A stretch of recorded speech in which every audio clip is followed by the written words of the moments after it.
Good evening, YouTube. Tonight, Caddy's bringing you Bursty Lioness, the beautiful purple lioness. She is my oldest suit that I still possess. Anything older than that has, well, gone away. They don't exist anymore.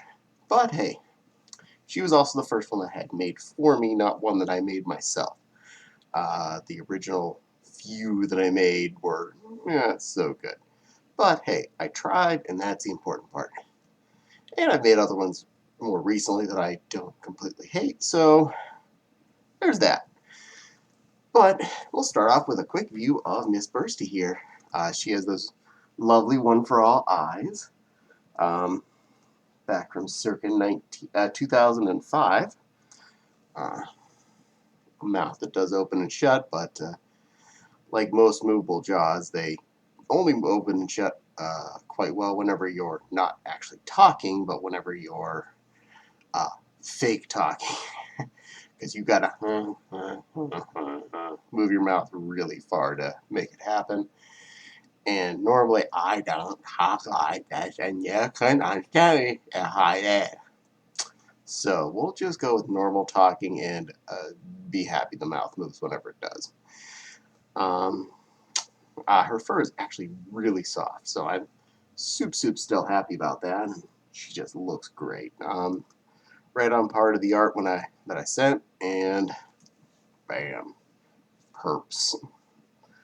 I'll give you a quick turnaround here since I am wearing the full suit. You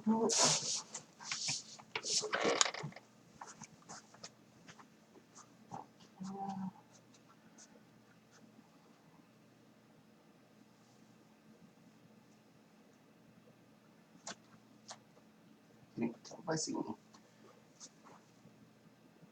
I am so dark.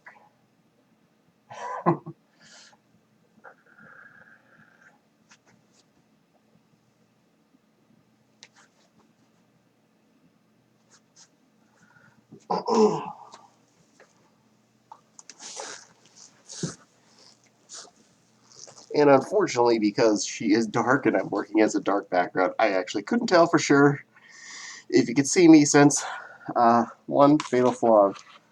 All but one of my first suits, these don't fit inside, and even if they do, they fog up continuously. So if you ever see me at a convention and I'm like more than 10 feet away from you and wearing your fursuit, and you're like, why didn't you come over and see me? I was sitting there. This person you'd never seen in person before in real life, or saw maybe a year and a half or 2 years ago, you didn't come over and say hi to me personally. It's usually because I have really bad vision. If you're over 10 feet away, you're a blob. You're the human blob. I can tell it's a human, probably, but who it is, I don't know. It's a human about that big, or is a human about that big? Maybe one's kind of a little bit more blobbish, one a little skinnier. And for the average of a human being, I probably don't know who you are. So if you ever see me, like, reach for your badge, so I'm trying to figure out who you are. And possibly see the cute badge. I mean, that's a bonus. I mean, hey, I gotta get some cookie out of this too. You get to see a fursuit. I at least want to see a cute art of you. And so I still get to win low. But the other fun thing for today is I was asked to tell a story from a convention. Well, I decided to go with a convention story of when Bursty was born. This was Anthrocon 2005. Hence, she is a 2005 model, one for all studios. I did not order her in 2005. I ordered her long before that. Like a couple years before that. And that's when she was finally done. But she was going to be arriving right before the convention. Yay! So I was going to get her and then get to bring her with me all the way across Pennsylvania, because I used to live at that time west of Pittsburgh, and it was the last year was in Philadelphia. So I was going to be able to get my package, barely get to see it, and put it in my suitcase and drive across the state 6 hours away to go wear a warm thing in a place that I've never been before. But there was a delay. So, I was going to get her delivered to the con hotel. I was in a rush whenever I was setting this up. I was just looking at the Anthrocon website, and smart me, I picked the one address that I saw first, and I sent that to the maker and said, okay, send the box here. That's the hotel. That with my name, they should be able to get it to me. So I set that up, and before we, the day before we left, I figured out I gave the auxiliary hotel's address because it was the one that was still on the website, because it was the one that still had room space. This is back when the Anthrocon only had one auxiliary hotel. Now they have like 8 or 9 or some insanely large number of hotels across Pittsburgh that get muchly filled up. But this is back their last stay in Philadelphia at, I think it was a Marriott, was the name of the brand of the hotel. They were not expecting Anthrocon. They were not ready for us. But I finally was able to get that changed over. And Bursty got delivered to me at Anthrocon 2005. I think it was on the Saturday of, might have been Friday. I can't remember for sure at this point. That was 15 years ago. And a lot of furry cons back. And at this point, about a dozen fursuits back. But that's when Bursty was born. I spent most of that con afterwards in her, running around the con, being so excited to be a brand new fursuit. She's a lot of fun to be. I've had to make a couple modifications over the years because I got her when I was in my, I'll date myself a little, I was in my mid-20s there. And I'm definitely not in my mid-20s anymore. Secret thing about every human bodies, you don't stop growing at 18.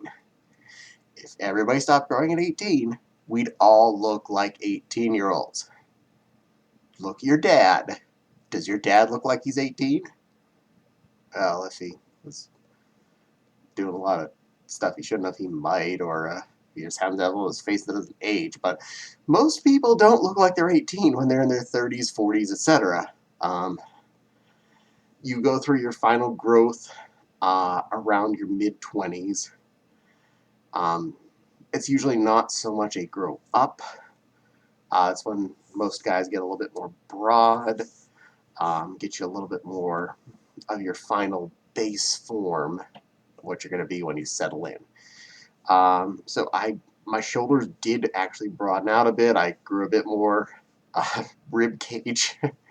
My hips broadened a little bit, and well, I had to let Bursty out by just a little bit. You can just light fur on the side here that I threw in. And I did add a neck flap because I didn't want to have my neck sticking out. And it made better chest foof action. And once you add something to the sides and the front, I'd add a stripe to the back, which, well, that worked fine. Didn't hurt anything, and put a little bit around the back of the neck, too. It does add a little bit of an accent to her back, I found, so, at least it made my back a little more exciting. And because I grew just a little bit taller, I added just a little fur at the top of the feet, so they stay tucked into the legs. You don't normally see that purple fur. It's a slightly different color, but it's a good fur that holds on to the other side, so it helps keep the foot tucked in and keeps you from showing a little ankle in the fursuit. Ooh. Another minor story with Bursty, I did wear out for trick-or-treat night when I was living in York for a while. My favorite comment from normals was I was called a panda. Yeah, that's a panda. I'm perfectly a panda. I look like a giant black and white bear. I totally see it. Black and white bear. That's all I see when I look at Bursty. Panda. Uh, um. So, well, you've met Bursty tonight.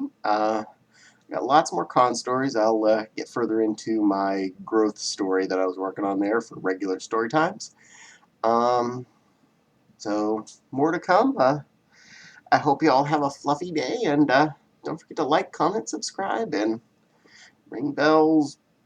Ring a bell. I don't care. Ring a bell somewhere. It makes me happy. I know that I was happy because you rang that bell. It's not really around me. I actually don't like the sound of bells ringing. I tend to get grumpy about that kind of thing. Then I was always the little kid that found a way to take the batteries out of toys that made noise. My mother always fixed them. I always found a way to get them back out. Even when they had a little screw to hold them in, really, really tiny, but you found a way to get the batteries out. I made the toy shut up. Toy does not make noise. I make the noise. All right. Well, lovely seeing all of you people, and have a lovely day.